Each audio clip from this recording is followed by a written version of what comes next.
ಪ್ರಿಯ ಸ್ನೇಹಿತರೆ, ನಾನು ನಿಮ್ಮ ಚಮನ್. ACMS ಅಭಿನವಶ್ರೀ ಯೂಟ್ಯೂಬ್ ಚಾನಲ್ಗೆ ತಮ್ಮೆಲ್ಲರಿಗೂ ಸ್ವಾಗತ. ಇವತ್ತಿನ ದಿವಸ ಯೂನಿವರ್ಸಿಟಿ ಆಫ್ ಮೈಸೂರು ವಿಶ್ವವಿದ್ಯಾಲಯದ MA PG ಹಿಸ್ಟ್ರಿ ಸಬ್ಜೆಕ್ಟ್ ಸಂಬಂಧಪಟ್ಟಂತೆ ಎಂಟ್ರೆನ್ಸ್ ಎಕ್ಸಾಮ್ ಇರ್ತದಲ್ಲ, ಈ entrance exam question paper analysis ಮಾಡುವಂಥ ಕಾರ್ಯವನ್ನು ಇವತ್ತು ಮಾಡಲಾಗುತ್ತದೆ. ಈ MA ಹಿಸ್ಟ್ರಿ ಮಾಡುವ ವಿದ್ಯಾರ್ಥಿಗಳು ನೋಡಲೇಬೇಕಾಗಿರುವಂಥ ಮಹತ್ವದ ಉಪಯುಕ್ತ ವಿಡಿಯೋ ಇದಾಗಿದೆ. ಅದೇ ರೀತಿ ಸ್ನೇಹಿತರೆ, ನನಗೆ ನೀವು ಸಪೋರ್ಟ್ ಮಾಡಲು ಲೈಕ್, ಕಾಮೆಂಟ್, ಶೇರ್ ಮಾಡುವುದರ ಮೂಲಕ ಪ್ರೋತ್ಸಾಹ ಮಾಡಬೇಕು ಮತ್ತು ಸಪೋರ್ಟ್ ನೀಡ್ತೀರಾ ಅಂತ ಭಾವಿಸ್ಕೊಳ್ತಾ, ಇನ್ನೇಕೆ ತಡ, ಆರಂಭ ಮಾಡೇ ಬಿಡೋಣ ಕ್ವೆಶನ್ ಪೇಪರ್ ಅನಾಲಿಸಿಸ್. ಒಂದನೇ ಪ್ರಶ್ನೆ ಈ ರೀತಿ ಇರುವಂಥದ್ದು ಸ್ನೇಹಿತರೆ: ಪ್ರಾಚೀನ ನಾಗರಿಕತೆಗಳು ನದಿ ಬಯಲಿನಲ್ಲಿ ವಿಕಾಸ ಹೊಂದಲು ಕಾರಣ. ಇದಕ್ಕೆ ಸರಿಯಾದ ಉತ್ತರ ಮೇಲಿನ ಎಲ್ಲವೂ. ಮತ್ತೆ ಬಂದ್ಬಿಡ್ತು ಎರಡನೇ ಪ್ರಶ್ನೆ: ಮೆಸೊಪೊಟೇಮಿಯನ್ನರ ಬೆಳವಣಿಗೆಯ ವಿಧಾನವನ್ನು ಹೀಗೆ ಕರೆಯಲಾಗುತ್ತದೆ. ಈಜಿಪ್ಟ್ ನಾಗರಿಕತೆ ಆದ ನಂತರ ಮೆಸೊಪೊಟೇಮಿಯನ್ನರ ನಾಗರಿಕತೆ ಬರುತ್ತದಲ್ಲ, ಅವರ ಬರವಣಿಗೆ ವಿಧಾನ ಕೇಳಿದ್ದಾರೆ. ಇದಕ್ಕೆ ಸರಿಯಾದ ಉತ್ತರ ಕ್ಯುನಿಫಾರಂ.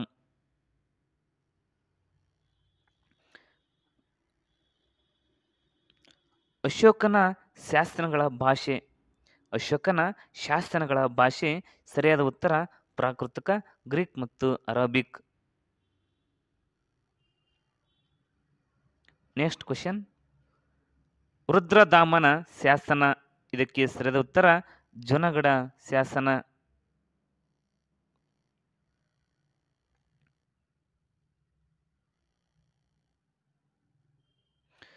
ಸಿಂಧು ಅರಬ್ ನಾಗರಿಕತೆಯ ಇತರ ಸಮಕಾಲೀನ ನಾಗರಿಕತೆಗಳಿಂದ ಭಿನ್ನವಾಗಿ ಗುರುತಿಸಿಕೊಳ್ಳುವುದು. ಇದಕ್ಕೆ ಸರಿಯಾದ ಉತ್ತರ ಒಳಚರಂಡಿ ವ್ಯವಸ್ಥೆ.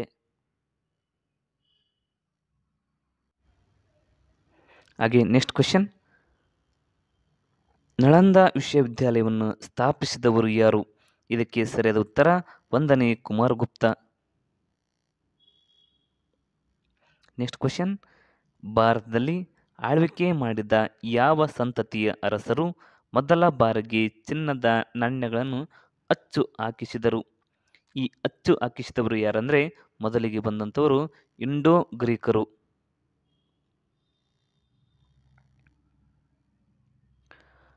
ಆದರ್ಶ ರಾಜ್ಯ ಪ್ರಭುತ್ವದ ಪರಿಕಲ್ಪನೆಯು ಉಲ್ಲೇಖಿತಗೊಂಡಿರುವುದು. ಇದಕ್ಕೆ ಸರಿಯಾದ ಉತ್ತರ ಅರ್ಥಶಾಸ್ತ್ರ. ನಮ್ಮ ಕೌಟಿಲ್ಯ ಬರೆದಿರುವ ಅರ್ಥಶಾಸ್ತ್ರ.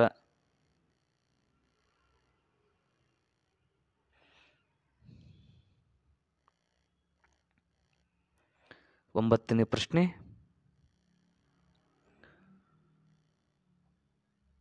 ರೇಷ್ಮೆ ಪಥವು ಸಂಪರ್ಕಿಸುತ್ತಿದ್ದ ಪ್ರದೇಶಗಳು. ಪ್ರಾಚೀನ ನಾಗರಿಕತೆಯಲ್ಲಿ ಅತಿ ಹೆಚ್ಚು ರೇಷ್ಮೆ ಪಥವನ್ನು ಸಂಪರ್ಕಿಸುತ್ತಿದ್ದ ಪ್ರದೇಶಗಳು ಅಂದರೆ ಮಧ್ಯ ಏಷ್ಯಾ ಮತ್ತು ಚೀನಾ ದೇಶದಲ್ಲಿ ಅತಿ ಹೆಚ್ಚು ಚಿನ್ನ ಉತ್ಪಾದಿಸಲಾಗುತ್ತಿತ್ತು ಎನ್ನುವಂಥ ಮಾಹಿತಿ ಸಿಕ್ಕಿದೆ.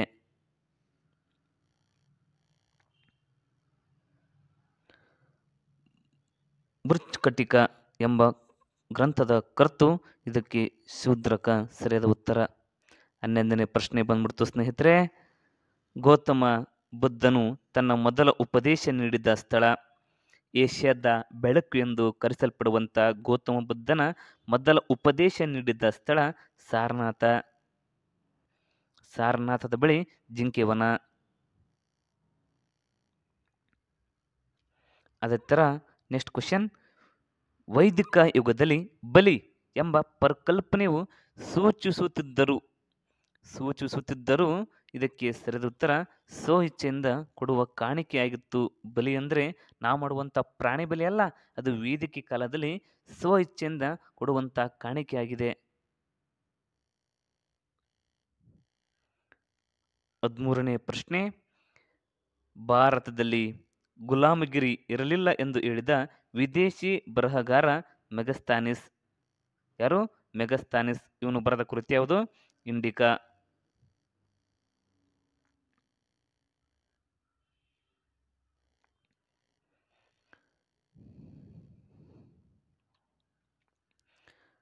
ಹರ್ಷವರ್ಧನ ತರುವಾಯ ಕನೋಜಿನ ಹಿಡಿತನಕ್ಕಾಗಿ ನಡೆದ ತ್ರಿಪಕ್ಷೀಯ ಹೋರಾಟದಲ್ಲಿ ಭಾಗವಹಿಸಿದ ರಾಜಮನೆತನಗಳು. ಇದಕ್ಕೆ ಸರಿಯಾದ ಉತ್ತರ ರಜಪೂತರ ಮನೆತನಗಳಲ್ಲಿ ಬರುವಂತಹ ಪ್ರತಿಹಾರರು, ಪಾಲರು ಮತ್ತು ರಾಷ್ಟ್ರಕೂಟರು. ಇವರಿಬ್ಬರು ರಜಪೂತರಲ್ಲಿ ಬರ್ತಾರೆ. ರಾಷ್ಟ್ರಕೂಟರು ಕನ್ನಡಿಗರು.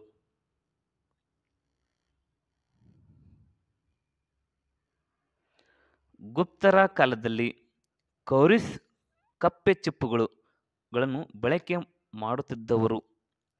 ಯಾವುದು? ಗುಪ್ತರ ಕಾಲದಲ್ಲಿ ಈ ಕಪ್ಪೆ ಚಿಪ್ಪುಗಳನ್ನು ಬಳಕೆ ಮಾಡುತ್ತಿದ್ದವರು ಯಾರಪ್ಪ ಅಂತಂದರೆ ವಿನಿಮಯ ಮಾಧ್ಯಮವನ್ನಾಗಿ ಈ ಕಪ್ಪೆ ಚಿಪ್ಪುಗಳನ್ನು ಏನು ಮಾಡ್ತಾ ಇದ್ರು ಅಂದರೆ ಬಳಕೆ ಮಾಡುತ್ತಿದ್ದರು ಎನ್ನುವಂಥ ಮಾಹಿತಿ ಇದೆ.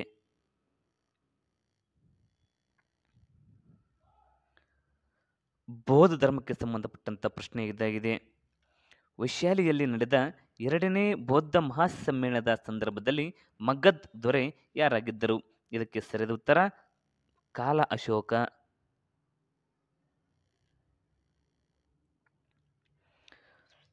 ಪ್ರಸಿದ್ಧ ಗಾಯತ್ರಿ ಮಂತ್ರವು ಈ ಕೆಳಗಿನ ಯಾವ ಶೌರ್ಯ ದೇವತೆಯನ್ನು ಸಂಬೋಧಿಸುತ್ತದೆ?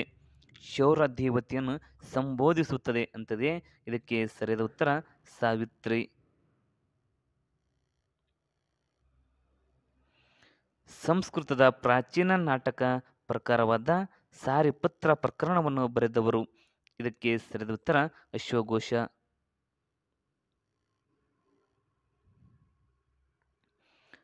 ನಾಗಾರ್ಜುನಿ ಬೆಟ್ಟದ ಗುಹೆಗಳನ್ನು ಐಜಿಪ್ಕರಿಗೆ ದಾನ ನೀಡಿದವರು ಯಾರು?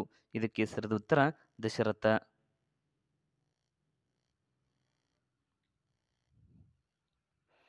ಇದು ನಮ್ಮ ಕನ್ನಡಿಗೆ ಸಂಬಂಧಪಟ್ಟಂತೆ ಕರ್ನಾಟಕವನ್ನು ಆಳ್ವಿಕೆ ಮಾಡಿದ ಮೊದಲ ಮನೆತನ ಆಗಿರುವಂಥ ಕದಂಬ ಸಾಮ್ರಾಜ್ಯಕ್ಕೆ ಸಂಬಂಧಪಟ್ಟಂಥ ಪ್ರಶ್ನೆ ಸ್ನೇಹಿತರೆ. ಡ್ಯಾಶ್ ಶಾಸನವು ಕದಂಬ ವಂಶದ ಉಗಮದ ಬಗ್ಗೆ ಬೆಳಕು ಚೆಲ್ಲುತ್ತದೆ. ಇದಕ್ಕೆ ಸರಿಯಾದ ಉತ್ತರ ತಾಳಗುಂದ ಶಾಸನ. ನಂತರ 21ನೇ ಪ್ರಶ್ನೆ. ಮೊಹಮ್ಮದ್ ಬಿನ್ ತುಘಲಕ್ ಡ್ಯಾಶ್ ಅನ್ನು ನ್ಯಾಯಾಧೀಶನಾಗಿ ನೇಮಿಸಿದ್ದನು. ಇದಕ್ಕೆ ಸರಿಯಾದ ಉತ್ತರ ಇಬ್ನ ಬತೂತಾ.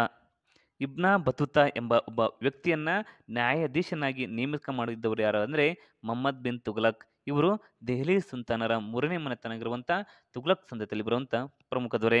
ಇವನನ್ನ ವೈವಿಧ್ಯೆಯ ಮಿಶ್ರಣ ದೊರೆ ಅಂತ ಕೂಡ ಕರೀತಾರೆ ಹಾಗೂ ಹುಚ್ಚು ದೊರೆ ಅಂತ ಕೂಡ ಕರೀತಾರೆ ಅನ್ನುವಂಥದ್ದು. 22ನೇ ಪ್ರಶ್ನೆ. ಅರಬ್ನ ಯಾವ ಸೈನ್ಯಾಧಿಕಾರಿ ಸಿಂಧೂ ಪ್ರದೇಶವನ್ನು ವಶಪಡಿಸಿಕೊಂಡ? ಅರಬ್ನ ಯಾವ ಸೈನ್ಯಾಧಿಕಾರಿ ಈ ಸಿಂಧೂ ಪ್ರದೇಶವನ್ನು ವಶಪಡಿಸಿಕೊಂಡ ಅಂತಂದರೆ ಇದಕ್ಕೆ ಸರಿಯಾದ ಉತ್ತರ C Muhammad bin Qasim. Muhammad bin Qasim ಎಂಬ ಅರಬ್ ಸೈನ್ಯಾಧಿಕಾರಿ ಏನು ಮಾಡಿದ್ನಪ್ಪ ಅಂದರೆ ಈ ಸಿಂಧೂ ಪ್ರದೇಶವನ್ನು ಏನು ಮಾಡಿದ್ನಂದರೆ ವಶಪಡಿಸಿಕೊಂಡ ಅನ್ನುವಂಥ ಮಾಹಿತಿ ಇದೆ. ಜರುಕ್ ಐ ದರ್ಶನ್ ಯಾರ ಚಿಂತನೆಯ ಕೂಸಾಗಿತ್ತು? ಇದಕ್ಕೆ ಸರಿಯಾದ ಉತ್ತರ ಅಕ್ಬರ್.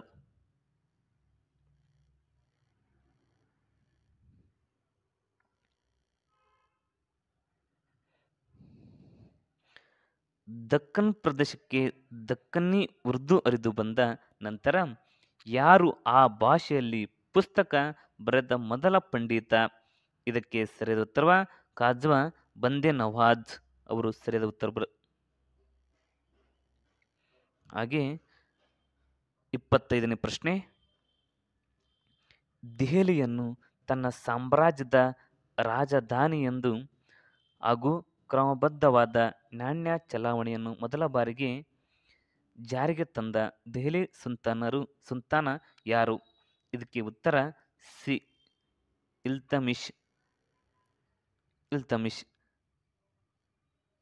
ಯಾರು? ಇಲ್ತಮಿಶ್. ಇವನನ್ನ ಗುಲಾಮಿ ಸಂತತಿಯ ನಿಜವಾದ ಸ್ಥಾಪಕ ಅಂತೇಳಿ ಕೂಡ ಕರೀತಾರೆ. ಇಲ್ಲಿವರೆಗೂ ಕೂಡ 25 ಪ್ರಶ್ನೆಗಳಿಗೆ ಸಂಬಂಧಪಟ್ಟಂತೆ ಈ ವಿಡಿಯೋನು ಇಲ್ಲಿವರೆಗೂ ಕೂಡ ತಾಳ್ಮೆಯಿಂದ ಸಹನೆಯಿಂದ ತಮ್ಮ ಸಮಯವನ್ನು ಕೊಟ್ಟು ನೋಡಿದಂಥ ಪ್ರತಿಯೊಬ್ಬರಿಗೂ ಕೂಡ ದೇವರು ಒಳ್ಳೆಯದನ್ನು ಮಾಡಲಿ ಹಾಗೂ ಒಳ್ಳೆಯದಾಗಲಿ ಅಂತ ಹೇಳುತ್ತಾ ಸಕಲ ಜೀವಿಗಳಿಗೂ ಕೂಡ ಒಳಿತನ್ನೇ ಬಯಸೋಣ ಅಂತ ಹೇಳುತ್ತಾ ತಾವೆಲ್ಲರೂ ಕೂಡ ನನಗೆ ಸಪೋರ್ಟ್ ಮಾಡಲು ಲೈಕ್, ಶೇರ್, ಕಾಮೆಂಟ್ ಮಾಡೋದ್ರ ಮೂಲಕ ಇನ್ನೆಚ್ಚೆಚ್ಚು ಮಾಹಿತಿಗಳನ್ನು ಉಪಯುಕ್ತವಾಗಿರುವಂಥ ಮಾಹಿತಿಗಳನ್ನು ನೀಡುವಂಥ ಕಾರ್ಯವನ್ನು ನಾನು ಮಾಡುತ್ತೇನೆ. ಅದಕ್ಕಾಗಿ ತಾವೆಲ್ಲರೂ ಕೂಡ ನನಗೆ ಸಪೋರ್ಟ್ ಕೊಡ್ತೀರಂತ ಹೇಳ್ತಾ ಭಾವಿಸುತ್ತಾ, ಎಲ್ಲರಿಗೂ ಕೂಡ ನನ್ನ ವಿಡಿಯೋವನ್ನು ನೋಡಿದಂತಹ ತಮ್ಮೆಲ್ಲರಿಗೂ ಕೂಡ ಅನಂತ ಅನಂತ ಶರಣು ಶರಣಾರ್ಥಿಗಳನ್ನು ಹೇಳ್ತಾ ಧನ್ಯವಾದಗಳು ಸ್ನೇಹಿತರೆ.